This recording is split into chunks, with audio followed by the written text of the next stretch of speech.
Bonjour à tous et bienvenue sur Business sans frontières.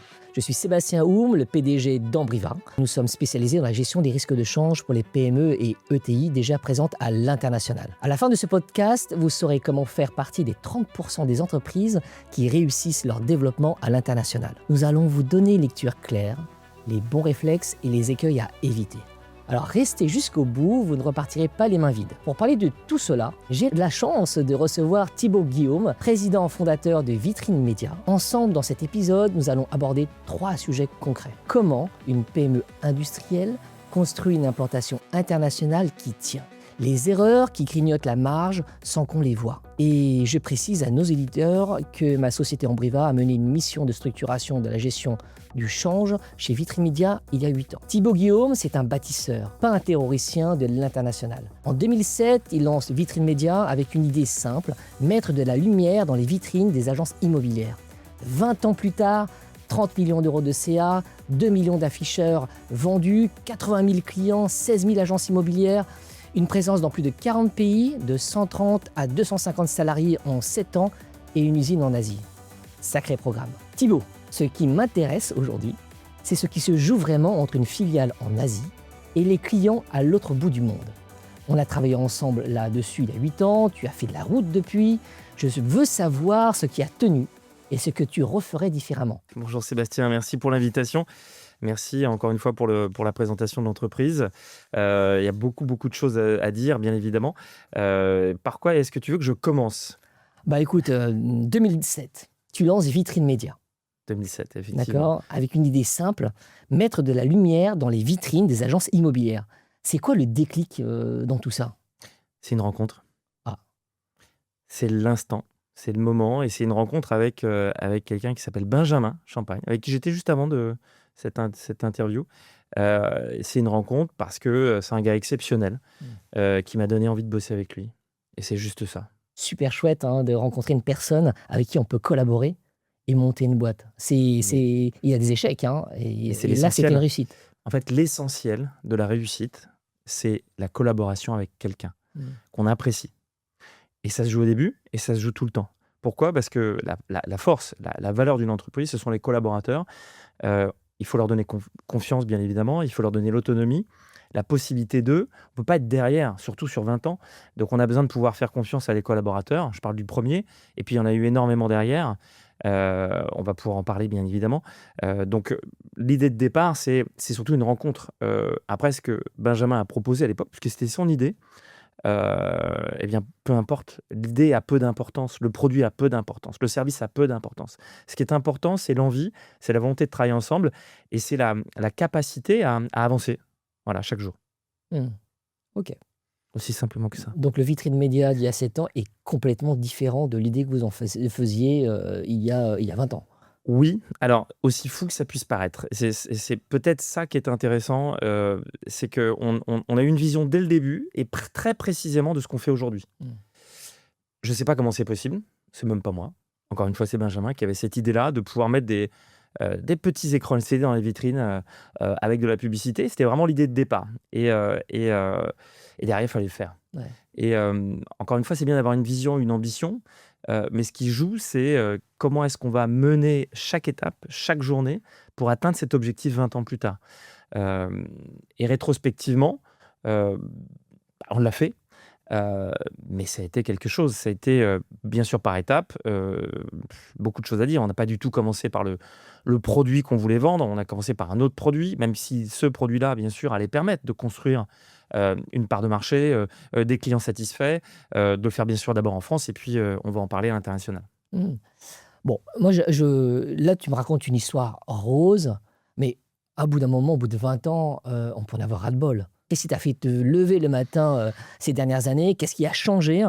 Parce que la performance dont tu me parles, l'aventure dont tu me parles, le contact dont tu me parles, c'est 3 choses. Si tu choisis l'un ou l'autre, ça ne mène pas aux mêmes décisions. Non, mais la seule chose qui nous fait avancer, c'est l'autre. Ouais. C'est l'homme et les femmes avec lesquels on travaille. Et les collaborateurs qui sont là pour chaque jour faire le job. C'est d'abord le premier partenaire, le premier associé avec qui on travaille et qui donne envie d'y aller. Et chaque jour, et ce qui nous permet de tenir dans le temps, c'est la seule chose qui nous tient, c'est l'autre. C'est l'autre, rien d'autre. c'est l'autre. S'il n'y a pas l'autre, on n'a pas envie d'avancer. On n'est pas là pour faire quelque chose tout seul. Ça n'a aucun intérêt de faire quelque chose tout seul. Alors, Ce qui est beau, c'est justement l'équipe, c'est de le faire avec d'autres personnes. parce qu'en fonction des personnalités, là, ce que je vois, c'est que il y a différents types de personnalités. Tu as des personnes qui osent demander à l'autre ou à dire des choses à l'autre, et d'autres qui ne le disent pas. Et malheureusement, on dit c'est important l'autre, mais il faut arriver à communiquer avec l'autre. Il faut arriver à mettre des moyens de communication avec l'autre. Tout le monde n'est pas équipé de la même façon. Et des dirigeants qui sont focus sur la performance, ils ont leur dose d'adrénaline tous les jours, mais en même temps, dans tout ça, est-ce qu'ils sont forcément heureux de la relation qu'ils ont avec l'autre, malgré les chiffres qu'ils atteignent? C'est bien pour ça qu'on revient sur le même sujet. La seule chose qui donne du plaisir, c'est l'autre. Ouais. C'est pas la performance, c'est pas le résultat, c'est pas le chiffre. Alors si, c'est sympa de gagner un match, bien évidemment. C'est sympa de faire un objectif ou d'atteindre un objectif qu'on s'est fixé. Bien sûr, et ça on le mesure, bien évidemment. Mais ce qui fait qu'on a envie de continuer et qu'on tient les étapes et qu'on tient tout le long pendant 20 ans, parce qu'il se passe des milliards de choses pendant 20 ans. J'ai l'impression c'était la préhistoire et qui s'est passé, c'est l'histoire du monde, Vitrine Média. Enfin pour moi, ça a duré, c'est pas maintenant, c'est 1000 ans. Donc il y a tellement de choses à raconter, il y a eu tellement de collaborateurs, tellement d'associés, tellement d'associations, c'est impensable, c'est inimaginable. Tellement c'est long dans mon esprit. Ah oui, tu l'as jamais imaginé comme ça, cette aventure entrepreneuriale.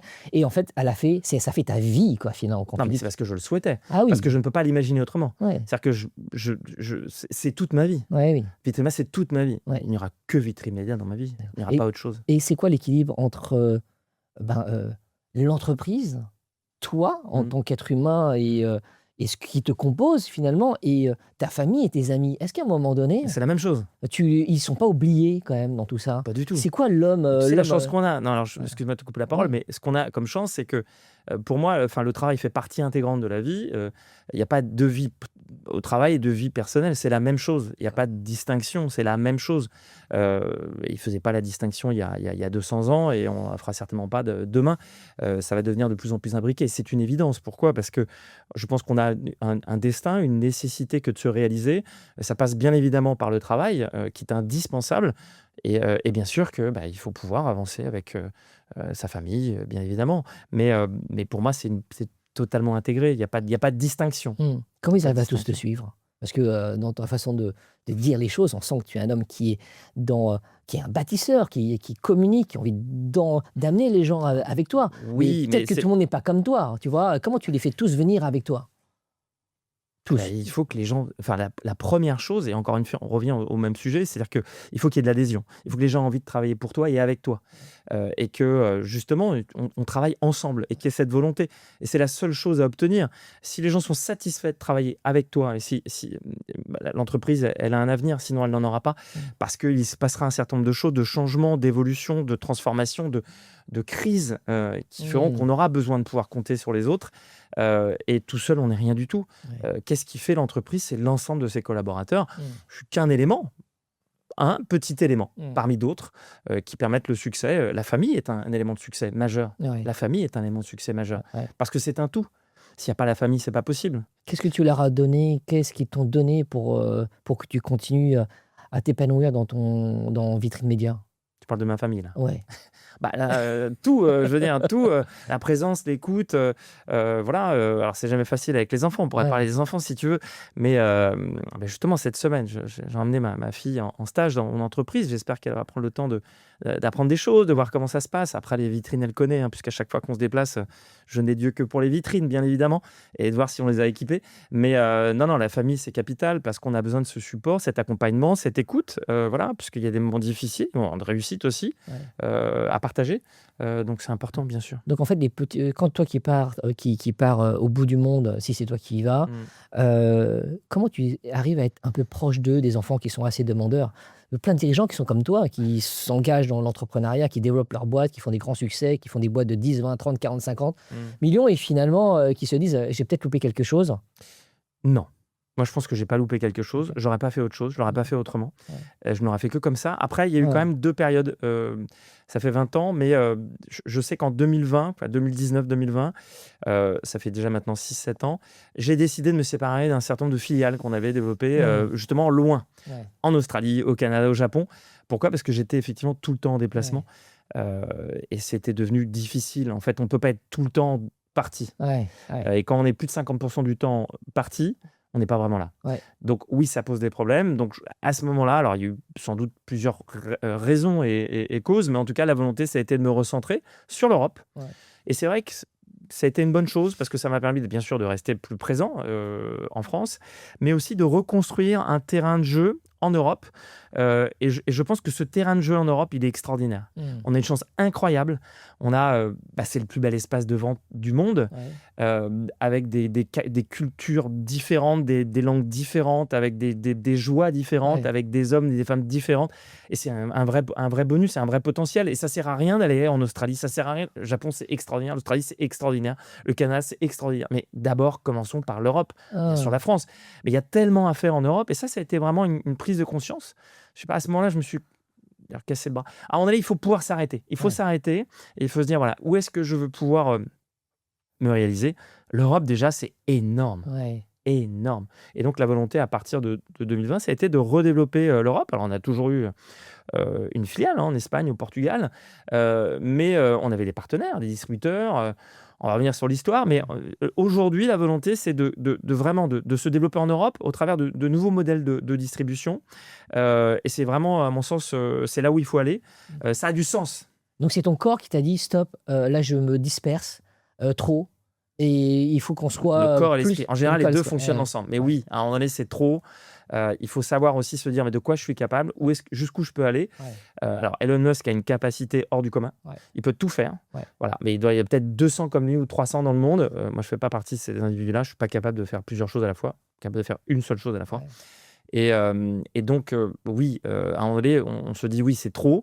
Tu ne vas pas pouvoir gérer toutes ces boîtes à distance. Il faut te recentrer. Et l'Europe, c'est vraiment plus facile. Et l'Europe de proximité. L'Espagne, le Portugal, c'est extraordinaire. C'est extraordinaire. On a une filière en Espagne, au Portugal, ça marche. C'est des pays extraordinaires. On a une clientèle incroyable. Et voilà. Et aujourd'hui, il y a toute l'Europe et on est en train je vais en parler. Donc l'erreur, finalement, qu'il y a eu au départ, c'est peut-être le son de l'exotisme de l'ensemble des pays. Et après, la réalité du quotidien. Non, parce que c'est normal. En fait, il est normal de partir très loin. Parce que ça ne s'est pas fait en un jour. D'abord, alors si on prend un petit peu l'histoire, je pense qu'il faut repartir au début. 2007, on se lance. Faire un petit topo historique, je pense que c'est important. Donc, de 2007 à 2011, on développe vraiment la France. Naturellement, on va vendre en Italie, c'est du classique. Un petit peu en Espagne, au Portugal, mais de façon sporadique. Et puis, et bien sûr, un petit peu en Suisse et bien sûr en Belgique. C'est le classique, on commence à vendre à droite, à gauche, mais pas beaucoup. À partir de 2011, on s'est vraiment dit, grâce à Franck, personne qui nous a rejoint et qui a vraiment lancé l'international en 2012, eh bien, on a décidé d'avoir une approche internationale structurée, avec une licence de marque. Donc, on est parti à aller effectivement signer des licences de marque un peu partout dans le monde et ouvrir des filiales.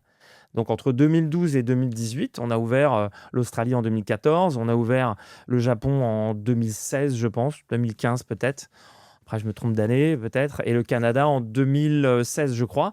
Donc, vraiment, cette volonté de partir à l'international. Donc, je vais très vite parce que entre le développement international sur 50 pays avec des licences de marque et l'ouverture en franchise, en licence de marque ou effectivement en filiale, sur les 3 pays que j'ai cités, il s'est passé beaucoup de choses. Mais c'est normal d'aller très loin d'abord. Pour moi, la volonté de tout dirigeant, c'est de tester jusqu'où on peut aller. Donc, ça, c'est très bien. Mais à un moment donné, il y a besoin de faire le bilan et de se dire, mais qu'est-ce qu'on peut réellement faire ? Qu'est-ce qu'on est capable de tenir, en fait ? D'accord, de tenir avec les ressources qu'on a. Parce que quand on veut partir en guerre, il faut avoir du cash. Il faut du cash. Il faut du temps et il faut des hommes. Il faut des hommes, Et on a tous des limites. Encore une fois, Elon Musk n'en a pas. Nous, on en a. Moi, j'en ai des limites. Donc forcément, on a des limites humaines. Et à un moment donné, on se rend compte que il faut prendre des décisions qui sont assez simples et logiques. Mais il est naturel d'aller très loin d'abord. Et je trouve que ça, c'est... Il y a un tempérament français, d'ailleurs, d'aller chercher très loin, d'aller très loin. Ah oui. D'aller à la conquête. Je pense qu'on est vraiment des bons à l'international en France. Et il y a plein d'exemples. Il y a Deco, il y a LVMH, il y a Michelin, il y a Danone. Je vais en citer 200. Bouygues. Beaucoup. Oui, mais là, tu parles de grandes sociétés. Pardon. Voilà, c'est on prend des modèles français qui ont réussi. Il y a bien sûr des modèles de PME qui ont aussi réussi. Je pourrais citer un certain nombre aussi. Mais on sait le faire, on a la volonté de le faire et on a cette envie-là. Et ça, c'est capital. Mais à un moment donné, il y a le temps du bilan où on se rend compte que, il faut peut-être par rapport à ce qu'est l'entreprise, qu'elle peut assumer, des décisions à prendre pour peut-être être dans un périmètre jouable. D'accord. Et justement, quand tu parles de périmètre jouable, tu as accordé une interview à Ariane Artignan du C'est vrai, magazine ça. en ligne My Sweet Emo. Et j'ai C'est vrai, travaillé ça. notre La première, je entretien. me souviens de ça. Avec Voilà. Ariane, incroyable. C'est extraordinaire. Tu me diras en quoi c'est incroyable. Mais Incroyable. tu disais que les crises ne sont pas nouvelles et qu'il y en aura d'autres. Quand tu dis ça, qu'est-ce que ça change dans la façon de construire une entreprise quand on pose ce constat? Et comment c'est arrivé ça? Et en fait, je pense que la base de tout, c'est d'accepter de vivre dans l'instant. D'accepter d'accepter, souvent je dis, il faut accepter de mourir. Déjà, il faut partir là-dessus. Et en fait, on n'est pas là pour réussir, on est là pour accepter la situation telle qu'elle est, pour jouer effectivement sa vie à chaque instant, chaque jour, chaque mois, chaque année, de tout remettre en question.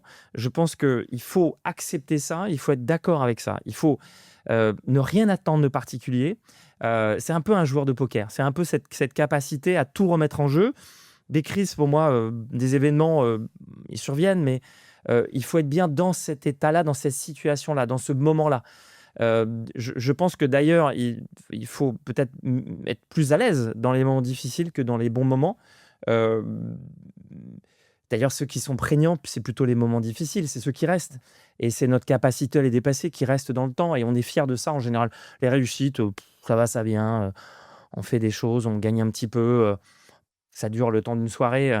Mais ce qu'on retient, c'est ce qu'on a mis en œuvre pour dépasser des difficultés. Et c'est ça l'entreprise. Et c'est ça le plaisir. C'est de rebondir. J'ai vécu en 20 ans... 1, 2, 3, 4 crises majeures dans l'entreprise avec la nécessité que Lesquelles? Quand tu parles de 4 crises majeures, il y a notamment le Covid qui t'a fait changer? Moi, je dirais qu'on s'est lancé en pleine crise. Je pense qu'en 2008, première crise. Ah oui, évidemment. 2008, en première crise, on a la chance d'être à l'époque une petite entreprise, donc on était assez souple et on pouvait s'adapter. On s'est lancé sur un produit qui était le bon produit au bon moment aussi. Il faut beaucoup de chance. Je pense que si j'ai une compétence, c'est la chance. Il faut avoir beaucoup de chance. Donc 2008, c'est une première crise, voilà, et les gens ne veulent plus dépenser. Mais même en 2007, quand tout commence tout début, je me souviens très bien, marcher dans Paris en 2007, en pleine campagne électorale, il se passait rien en mai.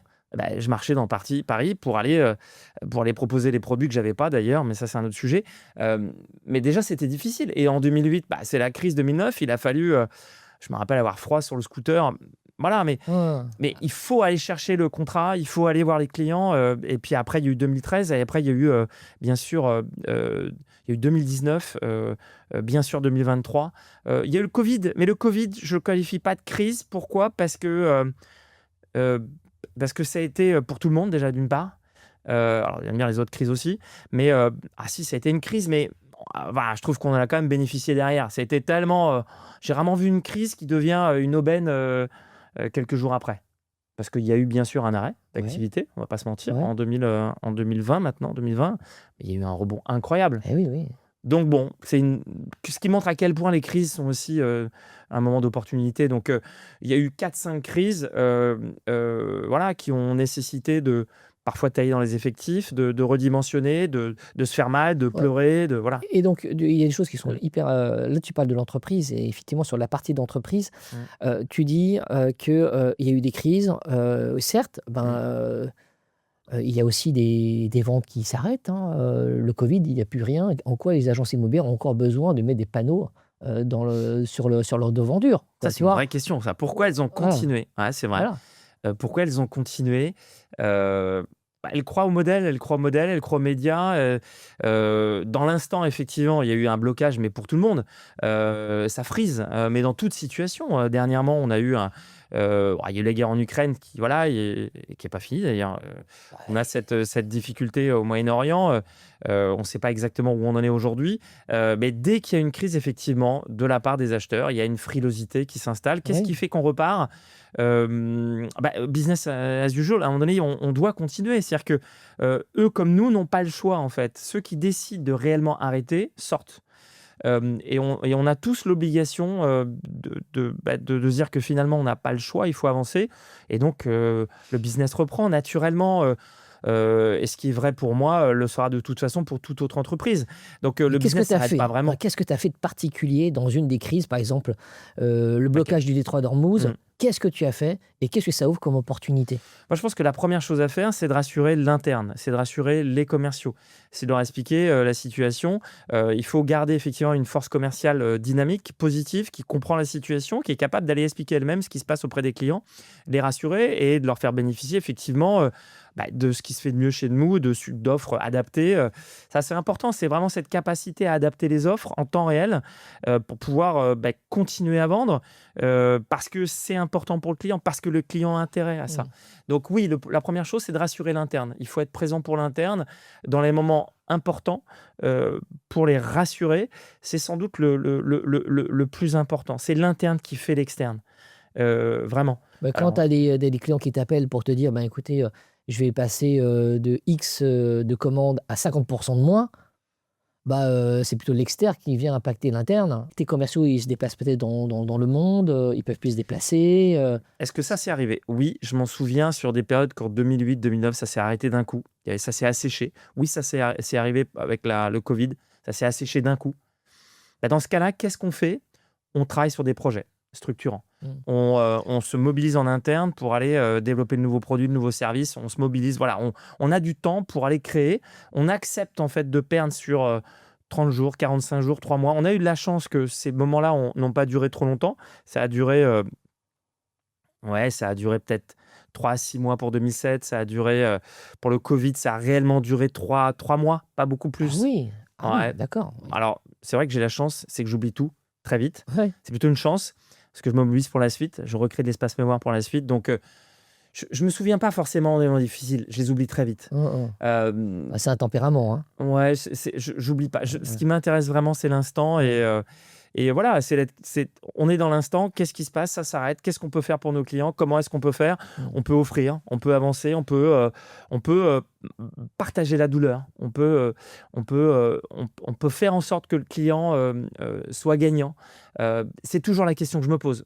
Je pense que la meilleure façon d'accompagner, c'est de se poser la question du côté client. Quand je fais une proposition, une offre, je pense au client d'abord. Je ne pense pas à moi. Alors les bases sont saines, mais Qui sont d'ailleurs, c'est qui? C'est Barnes, c'est Sotheby's, c'est on qui? travaille C'est toutes qui sont les tes agences clients? en France, Ouais. tous les groupements, toutes les franchises, tous les réseaux. On a 18 000 clients.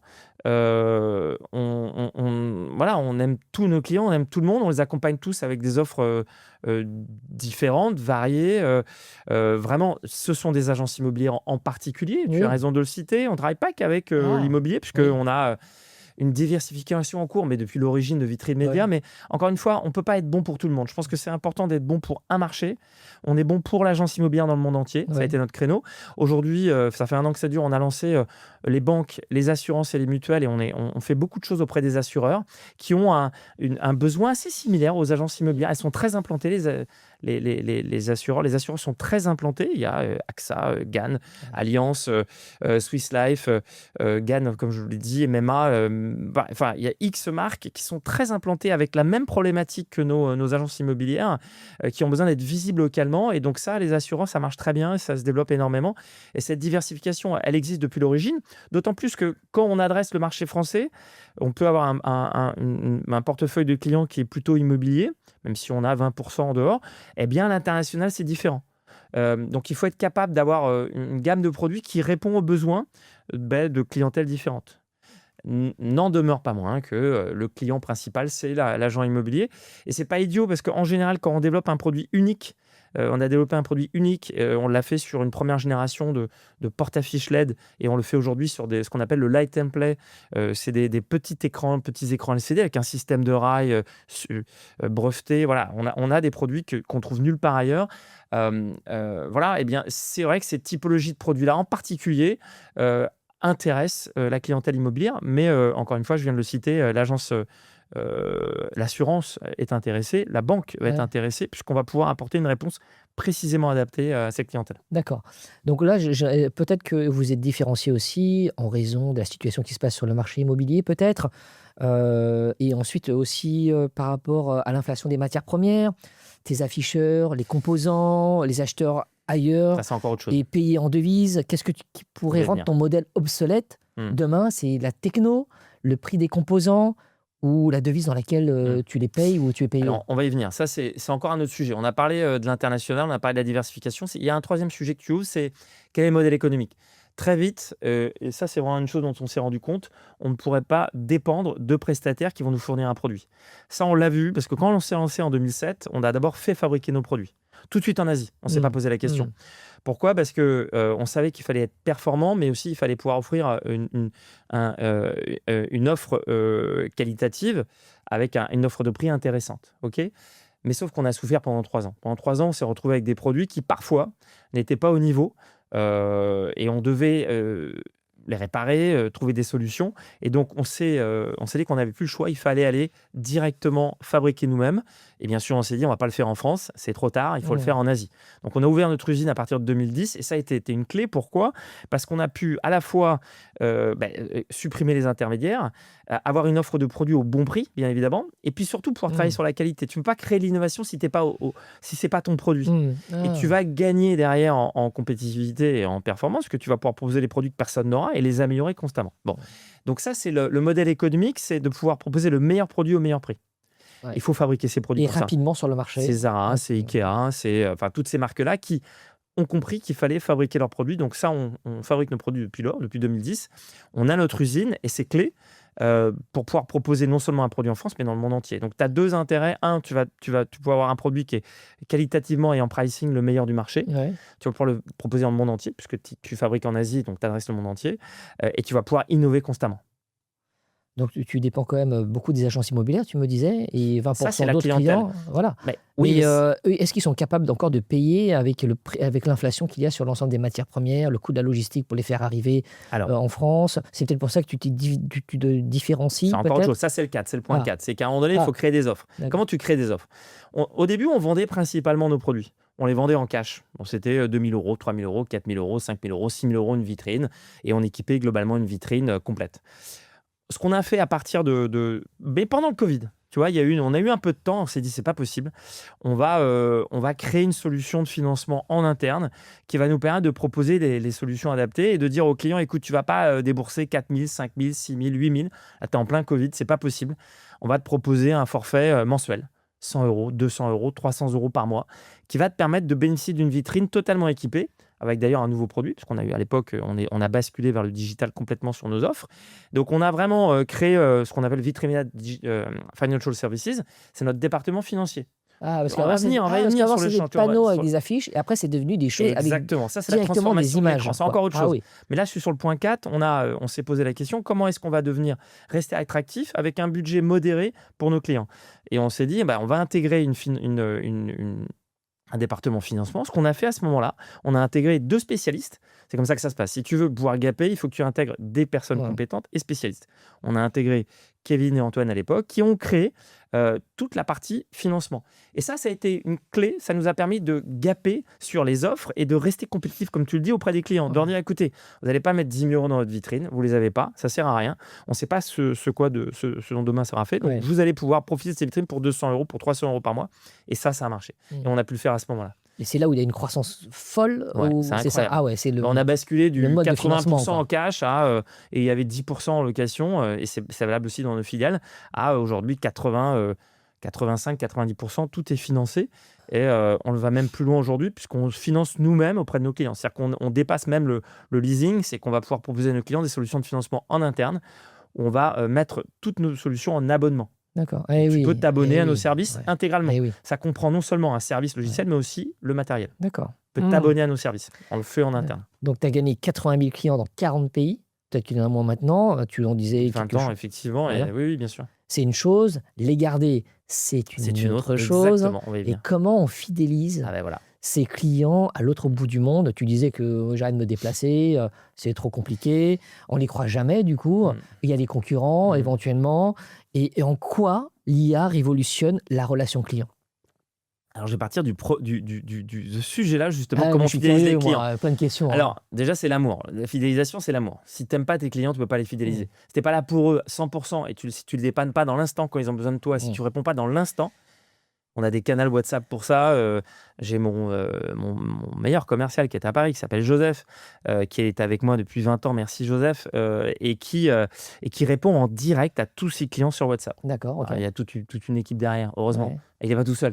Ouais. Parce qu'il a 6000 clients, je crois. D'accord. Donc, il n'a pas 12 mains. Ouais. Mais il a toute une équipe derrière. C'est toute D'accord. l'équipe qui fait la différence. Et donc, on a une équipe en direct à disposition de nos clients en temps réel. Mais ça, c'est pour répondre à la fidélisation sur le niveau 1.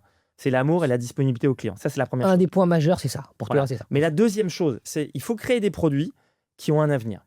Quand on s'est lancé en 2007, on a créé un produit qui n'existait pas, le porte-affiches lumineux. Ça a été une révolution. Avant, tu sais, dans les vitrines... Donne-nous un exemple pour que nos auditeurs puissent comprendre ce que c'est.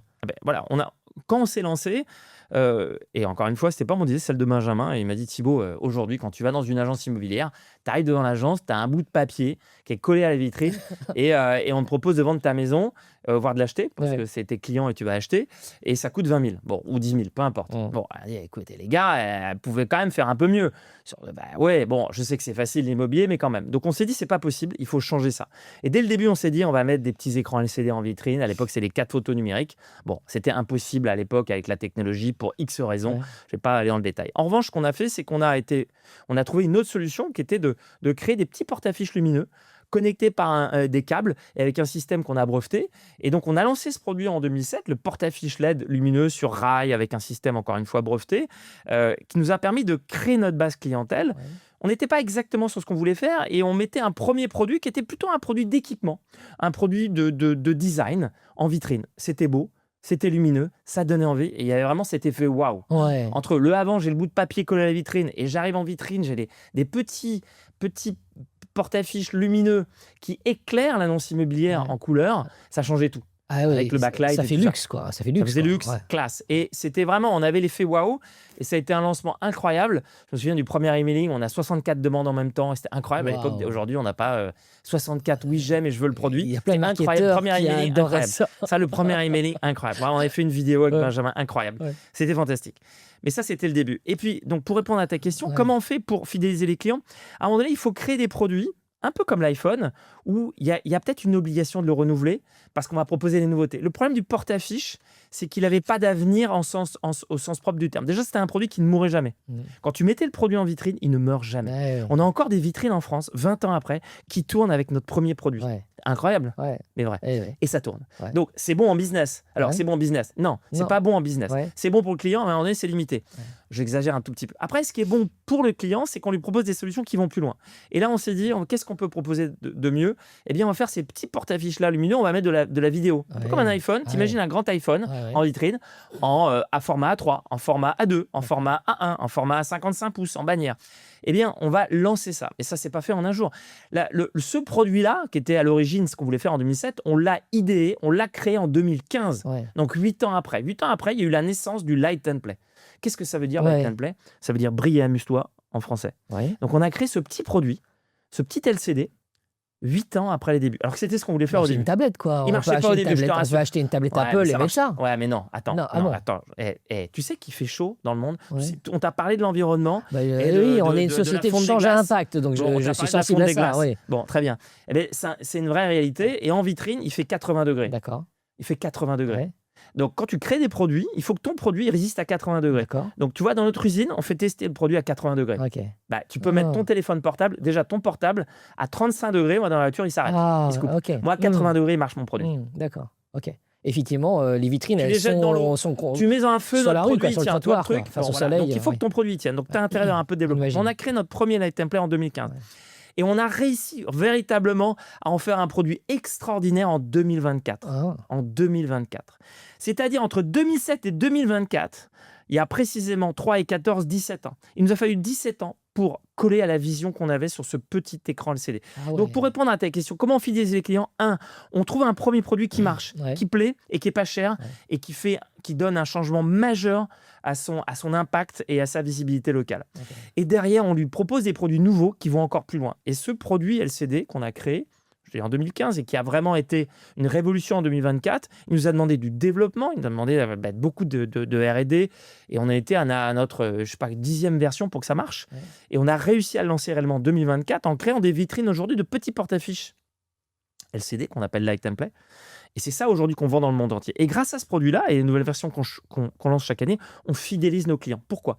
Parce que dans cet écran, je propose des services. Je propose des services connectés. Je propose de diffuser Instagram, de diffuser les derniers posts, de proposer ses meilleures annonces immobilières. Je lui propose de diffuser un template qui lui convient. Je lui propose d'afficher ses belles vidéos, les plus beaux biens, de 3D, des vidéos de drone. Ça, je ne pouvais pas le faire sur le porte-affiches. Donc vraiment, ce que je fais, c'est que j'ai de la suite dans les idées et je fidélise mon client parce que je vais répondre de mieux en mieux à son besoin. Et je le fais chaque année. Chaque année, on lance une nouvelle version de notre produit. Cette année, au Rent, parce que c'est souvent au Rent qu'on lance notre prochaine version, on va lancer une nouvelle version. Le Rent, c'est l'immobilier technologique, quelque chose comme ça, rappelle-moi. C'est Real Estate New Technologies, c'est en fin d'année, c'est en novembre, c'est la messe et c'est le rendez-vous des agents immobiliers avec le rendez-vous de l'AFNAIM, IMO. Ouais. Tu as aussi le grand événement IMO qui se trouve donc avec l'AFNAIM toutes les fins d'année, donc 2 grands événements en novembre et en décembre pour l'AFNAIM avec le congrès IMO, pardon. Ce sont 2 grands événements. Mais en novembre, c'est vrai que c'est un salon de l'innovation, le Rent, où on est présent et on présente la dernière technologie Vitrimédia. Et là, cette année, on présentera un truc incroyable. Dans 4 mois, là. Et on parlera bien sûr d'IA. Ouais. Et bien sûr, on proposera une nouvelle version. Et ça va être incroyable. Là. Et tu peux nous en dire un peu, là, fais-nous rêver un peu. Là. Ah, mais c'est incroyable. Ah oui, incroyable, ça va être incroyable. Et je pense qu'on ne se rend pas compte pourquoi. Parce tu que pourrais vendre des films, là. Tease-nous un peu. Mais nos produits se regardent. D'ailleurs, ils se voient physiquement. Tu as besoin de le voir physiquement. Ouais. C'est-à-dire qu'il faut le voir, il faut le prendre dans les mains, il faut le voir en vitrine. Ça rend pas bien notre produit sur les réseaux sociaux. Ça rend pas bien sur le site internet. Il faut le toucher, il faut le voir et ça change tout. Et c'est un produit extraordinaire. Ah, c'est incroyable. Et à chaque année, on lance un nouveau produit. Mais je t'invite d'ailleurs. Je vais t'inviter au Rent et tu vas voir cette nouvelle version avec l'IA et tu vas voir, c'est une vraie révolution. Et c'est ça qui fait que le client est fidèle, c'est qu'il achète la nouvelle version. C'est qu'un renouvellement, il ne paye pas plus cher, mais justement, il a la nouvelle version chaque année. Et est-ce que vous avez pu calculer à ton équipe le retour sur investissement de ces innovations ou déjà de la première innovation? Déjà, une chose est claire, si tu vends 20 ans après, c'est que ton produit sert à quelque chose. Tu peux faire semblant ou tu peux faire illusion pendant 6 mois, 1 an, 2 ans, 3 ans, 4 ans, 5 ans, mais pas 20 ans. Ouais. Au bout de 20 ans, tes clients, si tu achètes tes produits, c'est que ça sert à quelque chose. Ouais. Moi, j'ai des clients que j'aime, je ne vais pas en citer en particulier. Ils sont avec nous depuis le début. Ils achètent nos produits depuis le début. Alors, à un moment donné, ils le font peut-être pour mes beaux yeux, mais je n'y crois pas. Ils le font pas que pour nos beaux yeux, ils le font parce que ça marche. Tu as des chiffres, parce que là, moi, je pourrais dire, c'est du design. Bon, c'est comme si c'est du design à la réalité. C'est-à-dire qu'aujourd'hui, on mesure, ça s'appelle Visible Data, on mesure les personnes qui s'arrêtent devant l'agence. On mesure les personnes qui rentrent dans l'agence. Ça s'appelle Visible Data. C'est-à-dire que tous les services qui parlent de fidéliser le client, c'est qu'on a Ça fait une micro-caméra sur les trucs qui regardent. La caméra fait mieux. Aujourd'hui, c'est une petite clé. On mesure les personnes qui s'arrêtent, les curieux. Et on augmente entre 30 et 40% dès que c'est installé. Le nombre de personnes qui s'arrêtent. OK ? Tout de suite. Tu crées du trafic. Aujourd'hui, tous tes clients, ils passent devant ta vitrine. 100% des clients de demain, ils passent devant ta vitrine. 100%. Pas 1%. 100%. Okay, donc, c'est ta capacité à les arrêter devant ta vitrine et à les faire rentrer. Et de créer de la notoriété et créer de la récurrence. À la fois pour les vendeurs qui vont mettre leurs biens en local, parce que tout se vend en local. Si tu habites Marseille, tu mets pas ton bien, tu vends ton bien à Marseille. Tu vois, il n'est pas à Paris. Enfin, donc, ceux qui achètent, ils se baladent aussi à Marseille. Tu as beaucoup de lèche-vitrine et de visibilité locale. Donc, le contact Internet, la visibilité des sites web, les portails, ça marche très bien, c'est fantastique. Mais la présence locale, c'est capital. Parce que c'est un marché de local, l'immobilier. C'est du local. Et tu as des experts en local. Et il faut faire confiance, d'ailleurs, à un agent immobilier local pour t'accompagner. Un agent immobilier, un mandataire, quelqu'un en tout cas qui est installé localement, qui connaît son marché, et qui en plus a un endroit où il peut te recevoir, il peut t'accompagner, et où il a une expérience depuis des années. Ça, c'est clé. Donc, oui, on a un retour sur la visibilité et la mesure du trafic et ce que génère l'impact de nos produits grâce à Visible Data. Ça, c'est une première chose. Mais ça ne s'arrête pas là. Comment ? Ça ne s'arrête pas là. On a plein d'autres services qui permettent à l'agent de gagner de l'argent. Bien sûr, en faisant en sorte que son mandat soit vu et que, bien sûr, ça intéresse des acheteurs. Mais c'est surtout un produit vendeur. L'intérêt pour un vendeur, c'est d'être visible avant tout le monde et de mettre en avant son bien. C'est ça aujourd'hui qui fait que l'agent immobilier fait confiance, c'est qu'il va pouvoir proposer des exclusivités visibles en vitrine. Donc l'agent immobilier nous dit écoute, très bien, moi je veux vraiment mettre en avant ce bien là, c'est le produit du mois, je veux effectivement le montrer. Et bien visuellement, il va être dans la vitrine, il va être mis en avant. On a des technos pour le faire, on a des formats pour le faire, donc vraiment on va l'accompagner, on va le conseiller pour ça. Donc, d'une agence immobilière à une autre, on va aller plutôt sur celui qui rend plus joli le bien du client final. La règle historique de la première bonne impression Ouais. T'as que 3 ou 4 secondes pour faire D'accord. bonne impression. Si ta vitrine, elle donne pas envie. Eh oui, Si bien c'est sûr. moche, ta façade, si elle est sale, ta façade. Mm. Si tu fais pas attention à ce que tu fais, mais c'est pareil pour ton costume, Ouais. c'est pareil pour ta façon de te comporter, mais c'est du marketing. Ouais. Le marketing et la pub, ça marche. Bah oui, ça marche. Ouais. Sinon, on n'aurait pas des investisseurs ou plutôt des annonceurs qui investiraient autant d'argent Je suis content dans que la mon Coupe du Monde. costume, tu l'aimes bien. Tu es Merci. très beau et c'est Ouais. ça qui marche. Tu fais attention à toi et c'est ça qui marche. C'est le marketing Ouais. bon, de toi. Et c'est notre job, c'est le make-up, c'est le marketing de l'agence immobilière, en particulier de l'assureur et du point de vente. Et ça marche. Et pour pas cher. Aujourd'hui, quand tu C'est dis ça à qui un est agent fou. immobilier, Moi, je 300 pensais que c'était plutôt des grosses agences immobilières Mais qui ont vachement de cash, qui achèteraient tes biens, tes toutes les produits. Pas agences du tout. immobilières, et d'ailleurs, au contraire, toutes les agences immobilières sont concernées. Et la moyenne d'un investissement aujourd'hui, c'est 200 € par mois. Ah oui, d'accord. 200 € par mois. Ok. C'est à la fois peu et beaucoup. Je pense que 200 € pour incarner la visibilité locale, pour être visible, pour donner du sens, pour travailler avec des services, mettre en avant tel ou tel bien, pour mettre en avant son équipe, mettre en avant les événements qu'on organise dans l'agence, pour faire les choses différemment et donner envie, 200 € par mois. Ah, bien sûr. Ouais. 200 € par mois. Mm. Je ne sais pas combien coûte une fontaine à eau, si je sais. Parce qu'on en a une à Montpellier, et je crois que c'est 48 €. Okay. Et on en a 2, donc ça fait 100. Donc je pense qu'on peut mettre 200 € dans sa vitrine. D'accord. Et donc finalement, tu parlais que tu avais aussi les banques, les assureurs, qui ont aussi évidemment des agences locales. Finalement, ils viennent sur ce type de produit parce qu'il y a... Parce qu'ils comprennent l'importance. Ça fait revenir des gens dans les agences. Alors, non seulement ça fait revenir, mais ça montre que tu existes. Ouais. Si tu ne te montres pas, tu n'existes pas. C'est vrai que l'image d'une banque, c'est pas très fun, quoi. Donc, au-delà des fintechs qui effectivement attrayent mieux avec leur non, on va pas dire que le digital, la présence en ligne, c'est pas important. Les réseaux sociaux, c'est très important. Non, je parle des agences. Exactement. C'est assez austère. Exactement. Donc, elles ont besoin de se montrer, d'autant plus qu'il y a beaucoup de concurrence et que si c'est pas toi, ça sera quelqu'un d'autre. Ouais. Donc, il y a vraiment une concurrence forte et il y a une nécessité que d'être visible, de se montrer. Et c'est ce qu'on fait pour l'agence immobilière pour un budget qui est très limité. Et on l'accompagne avec un certain nombre de panels de services qui vont faire la différence. Pour moi, l'erreur, c'est de ne pas le faire. C'est le coût de ne pas faire est bien supérieur au coût de le faire. Quand tu peux être visible, faire la différence et prendre les mandats, quand tu peux gagner 10 000 € sur un mandat, c'est la moyenne française, et que ça coûte 200 € par mois, si tu ne fais pas, à mon sens, c'est une erreur de gestion. Après, chacun fait ce qu'il veut. Mais je pense que c'est une erreur et il vaut mieux mettre 200 €. Tu as moins à perdre. Et ça se joue comme ça. Et après, on a vraiment un panel de produits, de possibilités qui font la différence. Et ce n'est pas la France qui le dit, c'est tous les pays du monde entier. Je voudrais venir sur un point qui est crucial. C'est la solidité de ton modèle. Notamment, aujourd'hui, tu me dis que tu vends dans 40 pays. Et pourquoi avoir choisi de construire une seule filiale de production en Asie, en Chine, je crois, ou ailleurs, en Chine, en Asie, Shenzhen, tout à fait. Voilà, plutôt que de sous-traiter ou de produire en Europe. Alors, on y va. Pourquoi ne pas sous-traiter? Déjà, il faut être propriétaire de son outil de production. C'est capital. Le modèle est clé. Ça a été une décision qu'on a prise dès le début. On a d'abord créé notre produit, designé, breveté, et ensuite on l'a fait fabriquer. C'était la première bonne décision. En fait, quand tu es maître chez toi, encore une fois, je reviens sur Zara, où tu dois fabriquer tes produits, c'est comme ça que tu as un avantage coût compétitif. On ne peut pas le rattraper.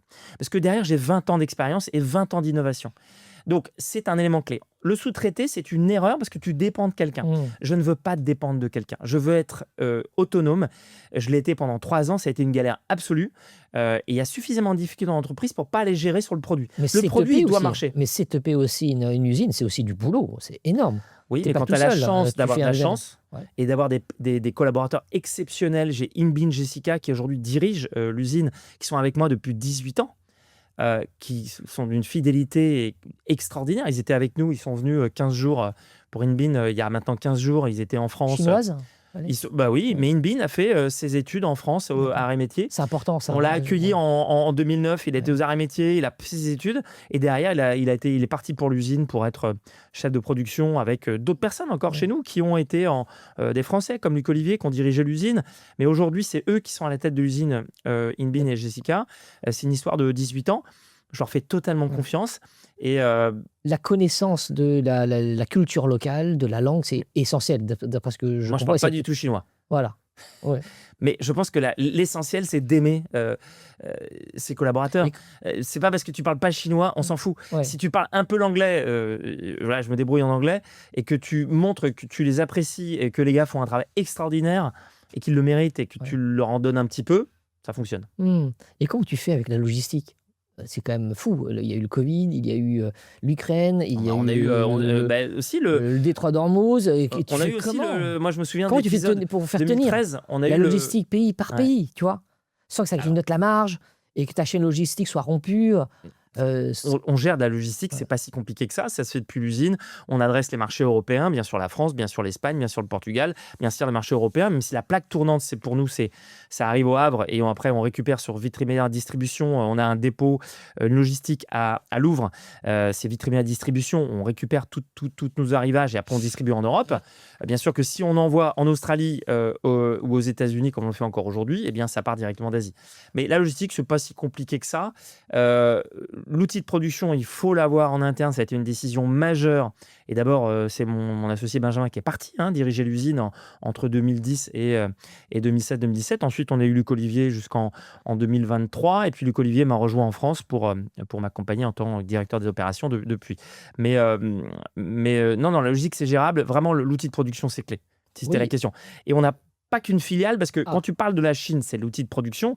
Mais justement, si on parle d'international, d'implantation, on a bien sûr aujourd'hui en filiale l'Espagne, le Portugal. Je t'ai dit qu'on a eu d'autres filiales à l'étranger, comme l'Australie, le Japon et le Canada. Mais on est en ce moment sur un nouveau modèle de développement international. Si tu veux, je t'en dis quelques mots. Ça, c'est vraiment une nouveauté. Et c'est peut-être 20 ans d'expérience. Et il y a peut-être quelque chose à dire sur le sujet. D'accord. Est-ce que ça t'intéresse? Ouais, c'est hyper intéressant. On y va? Si tu peux me dire. Oui, après, j'ai tellement de questions à te poser, le temps tourne. Oui, dis-le-moi. Petit teaser. Oui. Je pense qu'il faut d'abord se tromper ou tester des choses pour trouver la bonne voie. Et puis, en fonction des époques, les modèles changent et il y a des modèles plus adaptés. Mais quand on s'est lancé, je te le dis, on a d'abord vendu à Knock-le-Zout. C'est normal, t'es français, t'as une belle agence à Knock-le-Zout qui t'a vu à Paris, elle t'appelle et tu vends avec un commercial français. Première étape. Ou en Italie, parce que tu vas faire un salon à Monaco. Et à l'époque, j'avais rencontré Fabio. Fabio, il a vu nos produits, on a fait une exposition en 2008 et il m'a dit, Thibaut, moi, tes produits, je les adore, c'est beau, je vais les vendre en Italie. Donc, tu les vends au coup par coup. Mais petit à petit, tu structures ton approche à l'international. Donc, ce qu'on a d'abord fait, c'est qu'on a trouvé des relais en distribution. Et ensuite, comme je te le dis, en 2012, on a créé une licence de marque. Donc, on a licencié, avec un contrat, un certain nombre de pays, jusqu'à 50 pays, en licence de marque. Ça demandait un travail incroyable avec l'ouverture de filiales à l'étranger. Là, pour le coup, ce n'est pas une licence. Donc, c'est vraiment des collaborateurs qui sont à toi et qui travaillent avec toi, et tu développes ta marque. Mais on est revenu de cet épisode et on s'est recentré sur l'Europe, comme je te le disais, à partir de 2020. Alors, le Covid a joué. C'est vrai qu'avec le Covid, on s'est vraiment recentré aussi à cause du Covid. Et on s'est dit, il est temps de s'occuper de pays qui sont plus proches. Le monde a changé. Cette mondialisation a bougé. On n'est plus sur des blocs, sur des zones. Donc, on s'est recentré avec un mode de distribution plutôt classique à partir de 2020 jusqu'à 2024. Et puis, l'année dernière, moi, je me suis dit, c'est pas possible. On ne peut pas continuer avec des résultats qui sont assez décevant à l'international. Pourquoi? Parce que quand tu fonctionnes en distribution simple, tes partenaires, ils ne sont pas vraiment toi. Ils ont d'autres activités, ils ne sont pas toi. Donc, tu n'as pas 50 modèles. Tu as le modèle de la filiale, c'est 100% toi. Mais les gars, ils sont 100% toi, mais c'est un peu des collaborateurs. Tu as le modèle de la distribution, ils sont 0% toi, ils sont totalement autonomes. Et il y a peut-être un middle term, un middle way. Et ce middle way, on l'a ouvert maintenant, on l'a commencé en début d'année. 2026. En 2026, avec la Belgique. On a lancé une joint venture avec la Belgique. On s'est dit, mais c'est un beau pays. On va créer un nouveau modèle en joint venture. On va pas reprendre 100%. On va pas laisser 100% en dehors. On va faire une joint venture. 51% chez nous et avec une participation avec nos partenaires belges pour qu'ils soient impliqués dans le business, qu'ils aient envie et en même temps que ça fasse partie du vaisseau Vitrimédia Enterprise. Donc depuis cette année, on s'est dit on va le faire différemment à l'international, on va lancer la joint venture. Et je pense que joint venture, il y a tout dedans. Il y a aventure et avec. Il y a le joint avec. Bien sûr. Et faire avec. S'il y a bien un sujet à retenir, et je boucle avec la première image de cette séquence, c'est en fait, si tu ne fais pas avec, si tu ne responsabilises pas, il n'y a pas de résultat. Donc, il faut faire à 50-50, 51-49, ça marche bien. Un peu le modèle que j'avais eu d'ailleurs avec mon associé au début. Il faut être ensemble, tout en impliquant le partenaire avec toi, avec un partage de l'association, mais en étant effectivement dans le vaisseau amiral qu'est Vitremedia Enterprise aujourd'hui. Dans ce que tu es en train de dire, finalement, ça permet à un certain nombre d'entrepreneurs, de dirigeants d'entreprises qui sont déjà internationaux ou qui vont à l'international, de trouver finalement des verrous finalement qui n'ont peut-être pas trouvé. Ça a l'air simple quand tu le dis. En fait, c'est évident, mais tu tombes pas sur la solution tout de suite. Il faut du temps. La croissance. Pourquoi il faut du temps alors que le modèle est évident? L'association de partenaires, on ne l'a pas fait avant. Je ne peux pas dire pourquoi. Ouais. Je pense que ça devait répondre à l'époque à un besoin, une façon de voir les choses. En tout cas, ce que je peux dire, c'est que les résultats là, sont encourageants. Le lancement de cette activité en Belgique, qui existait, ça faisait 15 ans qu'on vendait en Belgique. Mais là, effectivement, on a responsabilisé. On est chez nous maintenant. Ouais. Donc, on peut à la fois engager Vitremedia, montrer la marque Vitremedia, le faire à notre façon et en même temps responsabiliser le partenaire qui, lui, est intéressé parce qu'il est actionnaire. D'accord. Tu vois, c'est vraiment un nouveau modèle. Oh, et ça montre vraiment de belles choses. Et qu'est-ce qu'on fait quand ça marche bien? Qu'est-ce qu'on fait? On recommence. Et on va certainement le faire dans d'autres pays en Europe, sur des pays limitrophes, parce que ça, c'est le deuxième enseignement. Il faut arrêter d'aller trop loin, trop vite. Okay. Il faut faire autour de chez nous. Et autour de chez nous, on sait quels sont les pays autour. Ouais. On a la Suisse, on a le Danemark qui est pas loin, on a l'Italie, on a tous ces pays qui sont des pays extraordinaires. Et il faut s'adresser aux pays limitrophes et le faire avec eux. Et donc, vraiment, ce modèle joint venture, il va nous aider à continuer, comme tu disais, à avoir un nouveau step pour se développer encore une fois. Bon, ça, c'est la suite. La suite. Alors, on pourra reparler de ces résultats par la suite lors d'un prochain podcast, évidemment. Avec plaisir. Fais-moi un tour de ton exposition aux devises à l'époque. À l'époque, vous étiez... Tu gérais peut-être, toi, le change de devise tout seul, avant que tu aies un nouveau DAF. Tu as un DAFT, tu as des coûts en Asie, des revenus dans combien de devises, côté client. Et ce qui t'agaçait, je pense que ce qui t'agace, tu en parleras très bien, j'en suis sûr, dans quelques secondes. Et comment tu gères ça au quotidien pour sécuriser ta rentabilité, à ce moment-là où tu es tout seul là? Exactement, c'est vrai. Alors, tout seul, non. J'ai la chance d'être accompagné par Anthony Duchesne, qui est un directeur financier, qui est exceptionnel, qui fait un travail remarquable. Ça, c'est maintenant ou c'était avant? Maintenant. Ça, c'est maintenant. Avant, comment ça s'est passé? Je commence par le maintenant. Après, commençons au début. On a eu beaucoup de chance quand on s'est lancé en 2007. Encore une fois, de la chance. Quand on a commencé, le cours euro-dollar était très favorable pour l'euro. Okay. On était à 1,40, 1,44. C'est incroyable. Ouais. Okay. Incroyable. Donc, je me dis, c'est fantastique. Puisque quand tu fabriques en Chine, en fait, le yuan, il est converti en dollars. Tu vois, et donc le cours dollar-euro, s'il t'est favorable, tu es plutôt dans une bonne position. À l'époque, on était à 1,40 en faveur de l'euro, donc très favorable, l'euro était très fort, et donc la question ne se posait même pas. Il n'y avait même pas besoin d'aller me poser la question au lancement de l'activité quand j'avais des problématiques de produits, des problématiques de structuration interne, de me poser la question sur le change. C'était favorable et c'était un second sujet. Je pense que ça, c'est aussi une façon de procéder. Pour moi, je traite d'abord le premier sujet et je ne traite pas le second. Pour moi, il faut traiter des priorités. Ça ne sert à rien d'être bon partout. Il faut être bon sur le premier sujet clé. D'abord, quand tu te lances, il faut survivre. Il faut avoir un produit qui est bon et il faut vendre. Okay, donc ça, c'est les clés. Après, tu vas pouvoir améliorer ta rentabilité, mais ça vient dans un second temps. Et puis, comme j'ai de la chance, comme je l'ai déjà dit, on était à 1,44, donc je n'avais pas besoin de me préoccuper avec ce genre de sujet. Tu es arrivé effectivement en 2017, je crois 2017, 2018, ou peut-être 2015, dans cette période-là. Et effectivement, à l'époque, avec Patrick Velu, qui était associé à l'époque, on s'est posé la question de la couverture de change. Et il fallait le faire. Pourquoi? Parce que c'était beaucoup moins favorable. On devait être à l'époque à l'équivalent. Je crois qu'on était à 1 euro, 1,10 €. C'était très fluctuant et c'était beaucoup moins intéressant. Et là, grâce à toi, on a pu mettre en place, grâce à tes conseils et ton accompagnement, on a pu avoir des quick wins et se structurer sur le sujet. Mais tu vois, entre 2007 et 2015-2016, il s'est passé 8-9 ans. Donc, c'est clairement pas le sujet que j'ai eu au début. Ouais. Et clairement, mon conseil, enfin en tout cas moi je fonctionne comme ça, je vais pas aller m'emmerder avec un sujet qui est secondaire au début.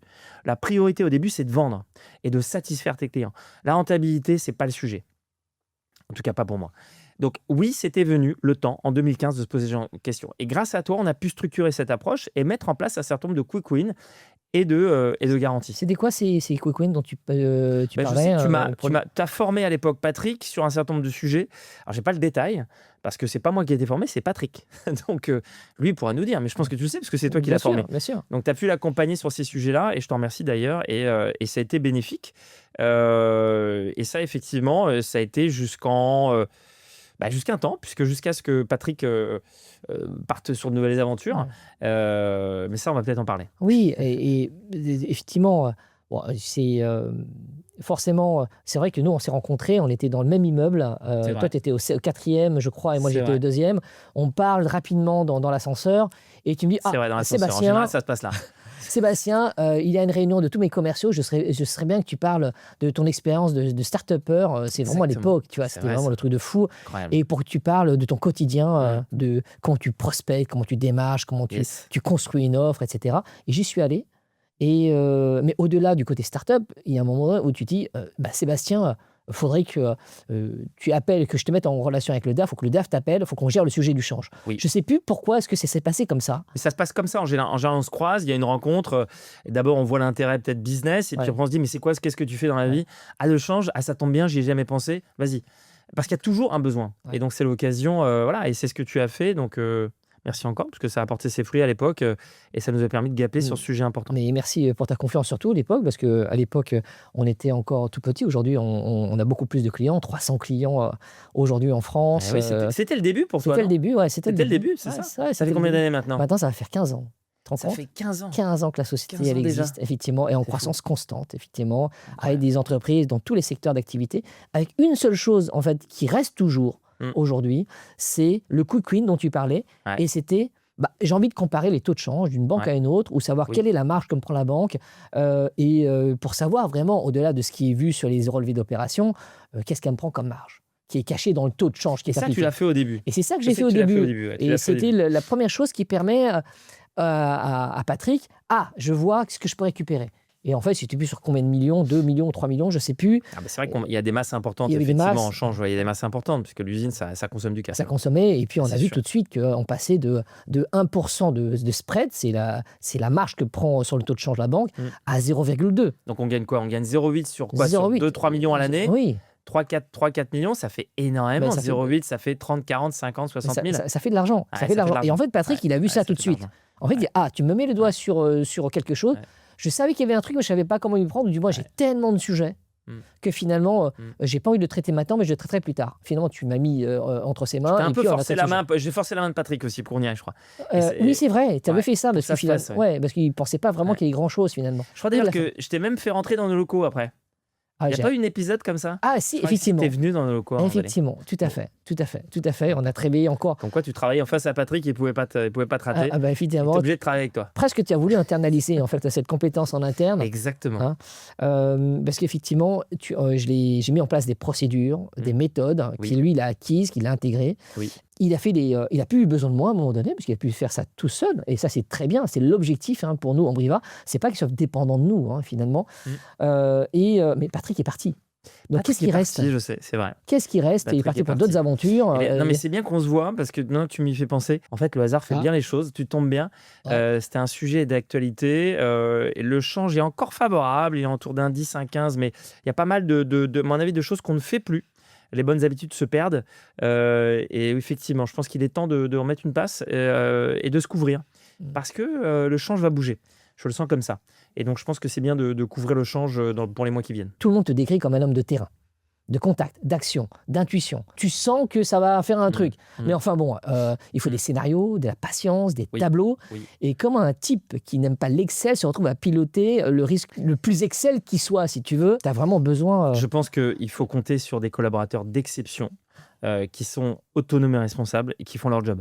Un principe du coaching et de l'accompagnement, c'est il faut pouvoir compter sur des collaborateurs de qualité qui vont savoir qu'est-ce qui est important. Alors oui, le job aussi, c'est de leur dire. Il faut piloter la performance financière de l'entreprise et c'est des sujets importants qui font la différence sur le bottom line, in fine. C'est vrai, je suis d'accord avec ça. Et c'est vrai qu'aujourd'hui, quand on a 30 millions, qu'on veut se développer et qu'on a des actionnaires, il faut faire attention à ces sujets qui font la différence. Des petites lignes qui font la différence et sur des montants importants, puisqu'on envoie chaque année 5, 6, 7 millions dans notre usine. Donc oui, ça fera la différence. On parle de quick win. D'accord, c'est de 1 à 0,2, on gagne 0,8%, d'accord, sur le volume. Mais quand tu as une volatilité de 1,15 à 1,10, on ne parle pas de 1%, on parle de 5%, si tu veux. Donc, au niveau du résultat d'exploitation, ça joue quand même, tu vois. Bien sûr que ça joue. Donc là, c'est la marge qui disparaît. Ah, tu vois, c'est un coup de chance. Tu étais là au bon moment, tu m'invites à ton émission, tu vois, on va peut-être avoir une chance parce que je pense que ces cours, encore une fois, vont bouger. Tu fais partie de ces entrepreneurs qui avancent à l'instinct, à qui ça a réussi. Renégocier, à partir de ce qu'on s'est dit à l'instant, renégocier ses conditions de change avec sa banque, si tu veux le faire toi-même sans moi, hein, Oui. qu'on ait une PME, c'est un rapport de force ou une négociation classique? Non, je pense que c'est pour moi, ça fait partie des services que la banque doit apporter. On en a parlé récemment d'ailleurs avec le Société Générale, je crois, qui nous a fait une proposition. Non, pour moi, ça fait partie intégrante des services. Une banque, elle doit justement se valoriser la relation qu'on a avec ce type de service. Non, non, tout à fait. C'est des choses qui sont proposées, accompagnées. Mais il peut y avoir des partenaires spécialisés comme toi qui vont peut-être aller plus loin, justement, Mmh. dans la relation. Donc, non, on fait confiance à nos banques qui nous accompagnent, qui nous ont prêté de l'argent, qui nous ont fait confiance. Donc, je les remercie d'ailleurs. Ouais, mais tu as Plusieurs bien banques, raison. Tu as bien raison. Nous, ce qu'on fait faut les d'habitude, on citer. n'est pas là pour faire changer de banque le client. On est là justement pour que le Mm. client ait une communication, un échange avec ses banques d'un niveau autre, Oui, finalement. oui, tu Tu es un vois? peu le coach sur cette partie-là. C'est ça, Tu tout à apportes fait. une expertise, tu es consultant et conseiller sur le sujet et il en faut. Je vois pas ça du tout en opposition. On a vu beaucoup de choses sur Vitrine depuis 20 ans. On a parlé du modèle économique et des différentes étapes. Ouais. Est-ce que c'est clair sur l'international? Parce que je sais que ton émission s'appelle Sans frontières. Mais vraiment, s'il y avait un point à mettre en exergue, en avant sur ce finish, Mmh. c'est que le modèle de développement international, pour moi, il prend du temps. Mmh. Ça demande d'avoir des expériences réussies, parfois échouées. Il y a des échecs ou en tout cas des changements de paradigme, surtout sur une période longue. Comme je le disais, on est d'abord passé par de la distribution, on est parti sur l'implantation en filiale pour passer sur une licence de marque et puis aujourd'hui on repart en joint venture. Je pense que c'est un mouvement infini où on va un peu brognien, on va recommencer à tester de nouveaux modèles. Mais je pense qu'on a trouvé sur ce nouveau modèle de joint venture où on fait avec le partenaire, un peu le modèle qu'on a dans les affaires. Hein. Mmh. Pour que ça marche dans les affaires, il faut que chaque partie ait intérêt à développer le business. Et je pense que l'association, au sens propre du terme, c'est vraiment un critère de réussite. Associer ses collaborateurs, associer bien sûr des partenaires ou encore une fois à l'international, donner la chance à des partenaires de rentrer dans le vaisseau, dans Vitrine Média, c'est une chance et c'est un critère et c'est un moyen de développer et de donner de l'avenir à l'entreprise. Donc, je crois beaucoup à ça. Sur un périmètre proche, encore une fois, ça ne sert à rien à l'international de partir trop loin. Pourquoi? Parce que, encore une fois, la proximité, c'est important, la culture, c'est important. Mmh. Aussi, on a un temps disponible limité. Et c'est vrai que c'est facile d'aller en Belgique, c'est facile d'aller en Suisse. L'Italie, c'est pas très loin. Tous ces pays-là, même le Danemark, on n'est pas très loin. Déjà, on part sur autre chose, mais vraiment, c'est des pays qui apprécient aussi la France, c'est important. Il y a une culture. L'Espagne et le Portugal, c'est assez facile puisque ce sont Ouais, des bien sûr. frères. Mais s'il y a des conseils à donner, encore une fois, sur l'international, c'est tester des modèles différents, associer les partenaires et choisir effectivement un périmètre assez proche parce qu'on n'est pas infini, on n'est pas Elon Musk. Et on a besoin aussi de prendre en compte les limites que l'on a. Voilà, c'est des conseils assez simples. Et on peut aller plus loin après en Europe, bien sûr, puisqu'on a, je crois, 18 pays avec lesquels on travaille en Europe. Bon, tu es parti d'un simple afficheur lumineux et tu as construit un groupe multiproduit, multi-pays. Il y a un nouveau produit, un nouveau marché dont tu ne nous as pas parlé ou une nouvelle façon de faire le métier. Moi, je dirais plutôt qu'aujourd'hui, en prospective, tu donnes la possibilité à d'autres métiers de réinventer leur façon de vendre finalement auprès de leurs clients. Oui, je pense que si on se projette, pour moi, l'étape à venir pour nous, c'est de rendre la vitrine gratuite. C'est le prochain modèle. On est dessus. Aujourd'hui, on propose à des annonceurs de mettre de la publicité dans les écrans et donc ça permet de valoriser l'espace publicitaire de la vitrine et donc on rétribue, on donne de l'argent à nos clients et donc ça, c'est vraiment un modèle qui marche, qui a très bien marché sur les grandes villes de France et là, on l'ouvre en local sur toute la France et bien sûr, l'international suivra. Ça, c'est un modèle intéressant, la vitrine qui est valorisée en termes d'espace publicitaire et donc ça permet à nos clients non seulement de communiquer pour eux et d'acquérir de nouveaux leads acheteurs et vendeurs, mais aussi de gagner de l'argent. Ça, c'est un modèle pour moi clé. C'est le modèle qu'on a eu il y a 20 ans. On s'était dit, on va pouvoir proposer une solution de visibilité gratuite. on en est tout proche. Oui, On carrément. en est tout proche. Tout à Donc fait. ça, on le touche du doigt. Et donc, tous nos clients peuvent aujourd'hui s'inscrire à Visible Ads. Il suffit d'appeler Marc et Maxence à nos bureaux. Vous allez sur le site Vitrine Média, vous verrez, c'est Visible Ads, c'est la nouvelle solution publicitaire D'accord. qui permet de gagner de l'argent. Ouais. Mais le deuxième axe, c'est bien sûr l'IA. On a des solutions qu'on va présenter au prochain Rent incroyable où on va faire le lien entre la vitrine et l'IA. Et c'est bien sûr le sujet du phygital. On n'en a pas parlé. Le physique et le digital. Pour moi, la solution d'une vie, c'est pas le physique, c'est pas le digital, c'est le phygital. Il y aura toujours des humains pour se rencontrer. Et c'est ce qui fait qu'on réussit, c'est qu'on travaille avec l'autre et qu'on a envie de rencontrer quelqu'un dans une agence immobilière. Et le lien, ce sera le phygital devant la vitrine grâce à l'IA. Merci pour ce mot-là. Thibaut, pour conclure, au début, je t'ai proposé de parler de ce qu'on ne voit jamais derrière les chiffres. Je crois qu'on a tenu ce pari. Alors, pour finir, j'aimerais qu'on lève un peu les yeux. On lève les yeux. Merci, voilà. 20 ans, 2 millions d'affiches. Je te laisse rester là-haut, 40 pays et toujours cette envie d'avancer. C'est quoi le moment dont tu es le plus fier et c'est quoi l'aventure que tu as encore envie de vivre? Ouais, ce dont je suis le plus fier, c'est tous ceux qui m'accompagnent encore aujourd'hui et qui ont fait l'effort et qui font l'effort au quotidien de se battre pour Vitrine Média en France et partout dans le monde et sans que je sois là. Et ça, c'est extraordinaire, c'est le plus beau témoignage et je les remercie du fond du cœur d'être encore avec moi. Merci beaucoup. Merci Thibaut pour la franchise et pour le partage. Ce que je retiens, c'est qu'on peut venir du terrain, ne pas aimer les tableaux Excel et quand même bâtir quelque chose de solide qui traverse les frontières et les crises.